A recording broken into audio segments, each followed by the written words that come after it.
నమస్తే. ప్రస్తుతం మన స్టూడియోలో ప్రముఖ ఐకాన్ ఆస్ట్రాలజర్ కట్టుపల్లి సురేష్ బాబు గారు ఉన్నారు. గురువుగారితో మాట్లాడదాం. నమస్కారం గురువుగారు. జై శ్రీమన్నారాయణ.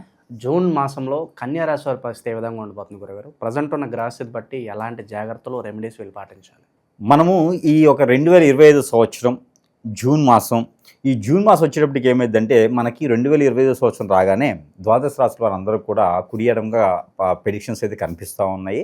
అంటే ఇప్పుడు ఎలా ఉందంటే అతిపెద్ద గ్రహాలన్నట్టు అన్నీ కూడా మారడము, మునుపుగానే మార్చిలో శని గ్రహం మారడము, అలానే మే 18 తారీఖున రాహువు, కేతువు, గురువు అన్ని గ్రహాలు కూడా పెద్దవి మారటము. ఈ రాహు, కేతువు, గురువు ఈ మూడు కూడా 18 మాసాల పాటు అదే స్థానంలో ఏర్పడతాయి. అంటే వెనకంజు ముందంజులో తిరుగుతాయి, కానీ కూడా మనం స్థానపరంగా చూసుకున్నట్టయితే కనుక అదే స్థానంలో 18 మాసాల వరకు కొనసాగుతూ ఉంటాయి అన్నమాట.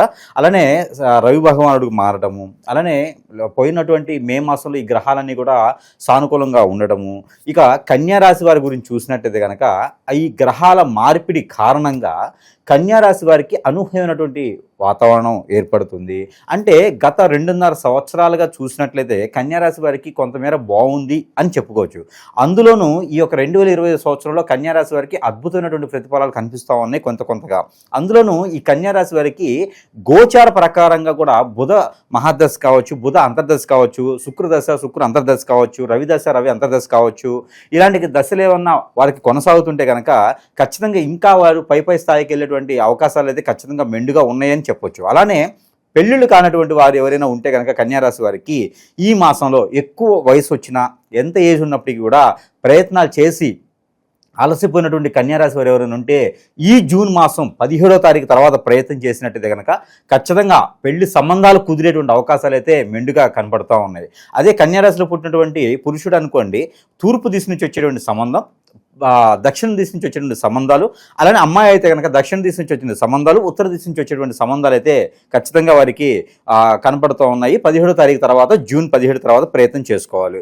అలానే మనకి పోయినటువంటి మాసాల్లో మనకి ఏదైతే సరస్వతి నది పుష్కరాలు ఉన్నాయో, ఈ సరస్వతి నది పుష్కరాల్లో కనుక ఎవరైనా పెద్దలకి కావచ్చు, పూర్వీకులు కావచ్చు, ఏదైనా పుణ్యస్నానాలు ఆచరించినా, లేదంటే కనుక ఆ పెద్దలకి కార్యక్రమాలు చేసినప్పటికీ కూడా వీరికి ఇంకా పూర్వీకుల శాపం, పూర్వీకుల దోషం ఇంకా ఉంటే కనుక వారికి ఉండేటువంటి సిమ్టమ్స్ ఏంటంటే ఆర్థిక స్థితిగతుల్లోకి మెరుగకపోవటం, అప్పుల బాధలు ఎక్కువగా ఉండటం, ఆస్తిలో తగాదలు అవ్వడం, అన్నదమ్ముల మధ్యన ఎడబాటు రావడం, భార్యాభర్తల మధ్యన సంకేత భావం లేకపోవడం, పిల్లలు పుట్టకపోవడం, అలానే జాబ్లో ముందుకెళ్ళలేకపోవడం, బిజినెస్లో నష్టాలు రావడం, ఇలాంటి సిమ్టమ్స్ ఉంటాయి. కాబట్టి కన్యారాశి వారికి ఆ పితృదోషాలు ఏవైతే ఉన్నాయో ఈ మాసంలో కూడా అమావాస్య రోజు లోపున మనకి, అంటే నెల చివరి లోపున పితృదోషాలకు సంబంధించినటువంటి సముద్రం దగ్గర కావచ్చు, నది ఒడ్డున కావచ్చు, వాగు, చెరువు, కుంటలు, పోనేరు, సెలయేరు లాంటి వాటి దగ్గర ఈ పితృదోషాలు ఒకటి తీయించుకున్నట్టయితే కనుక జూన్ మాసంలో చేసేటువంటి పితృదోషాలకు సంబంధించినటువంటి ఏదైతే ఉందో అవన్నీ కూడా స్వర్గలోక దర్శనం అయితే పెద్దలకు లభిస్తుంది. కాబట్టి ఖచ్చితంగా జూన్ మాసంలో చేసినట్టయితే కనుక ఆర్థిక స్థితిగతులు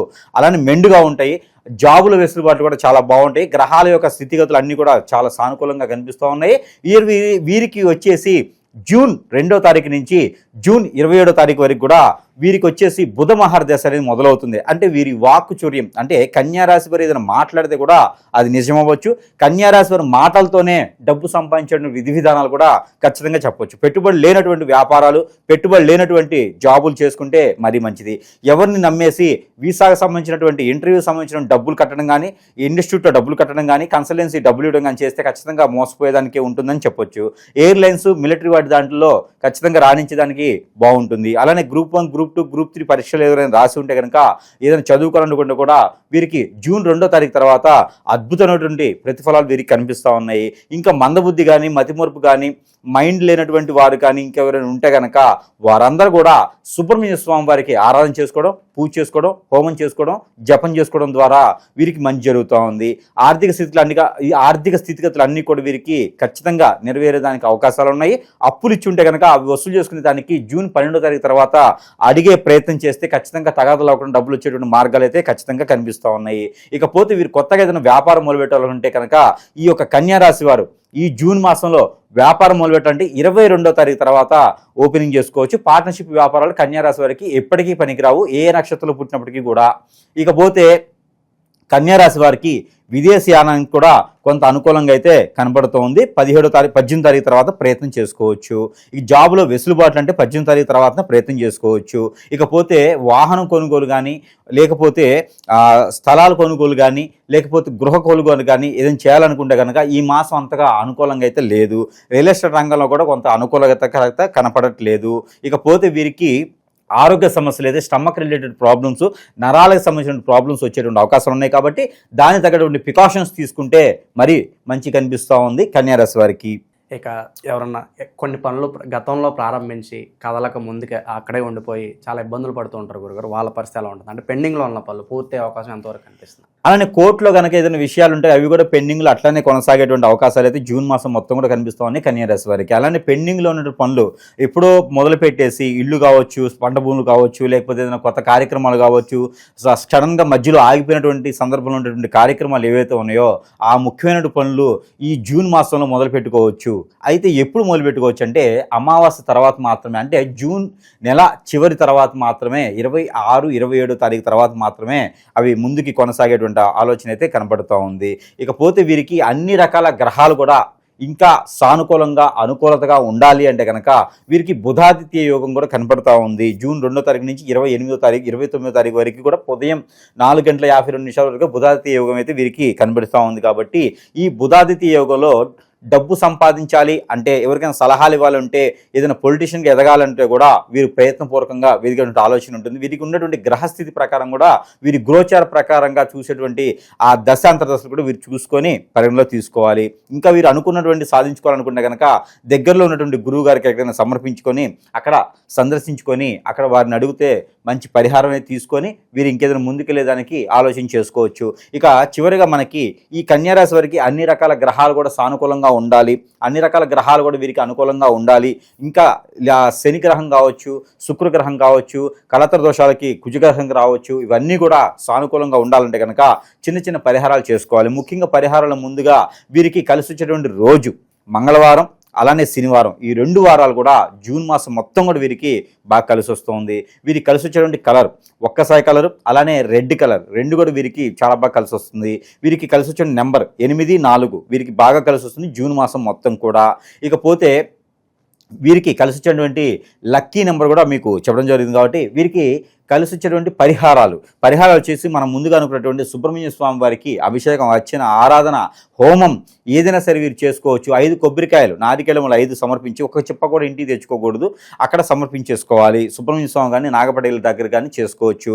రావి చెట్టు, వేప చెట్టు 2 కలిసి ఉన్న దగ్గరైనా విడివిడిగా ఉన్నా సరే 9 పోగులు వేసినటువంటి దారం ఒకటి తీసుకొని తెల్లదారానికి పసుపు రాసి అది 9 పోగులు తీసుకొని అది రావి చెట్టుకు కానీ వేప చెట్టుకు కానీ లేదా 2 కలిసి ఉన్నటువంటి చెట్టుకు కానీ కట్టినట్టయితే కనుక వీరికి ఉన్నటువంటి పూర్వీకుల శాపాలు, పూర్వీకుల దోషాలే కాకుండా ఆర్థిక స్థితిగతులు మెరుగవుతాయి. అలానే నరదిష్టి, నరఘోష, శత్రుభయం, శత్రుపీడ అన్ని రకాల ఇబ్బందులు తొలగిపోతాయి. విదేశానికి విజ్ఞానం ఏమైనా ఉంటే కూడా తొలగిపోతాయి. చదువుకునేవాడికి బంధాలు, బాంధవ్యాలు ఏమైనా ఉన్నా కూడా అవన్నీ కూడా ఎదురుపడతాయి. మతిబొరుపు ఉన్నా కూడా ఏర్పడుతూ ఉంది. అలానే ఇంకేదైనా ఇబ్బందులు ఉన్నా కూడా ఈ పోగులేసిన దారం కట్టడం ద్వారా మంచి జరుగుతూ ఉంది. అలానే పిల్లలు లేనటువంటి వారు, పెళ్లి అయ్యి పిల్లలు పుట్టినటువంటి వారు, కన్యవారు ఎవరైనా ఉంటే, కన్యారాశిలో ఉన్నటువంటి కన్యలు ఎవరైనా ఉంటే కనుక, అంటే ఆ స్త్రీలు ఎవరైనా ఉంటే కనుక వారు ముడుపు కట్టుకోవాలి.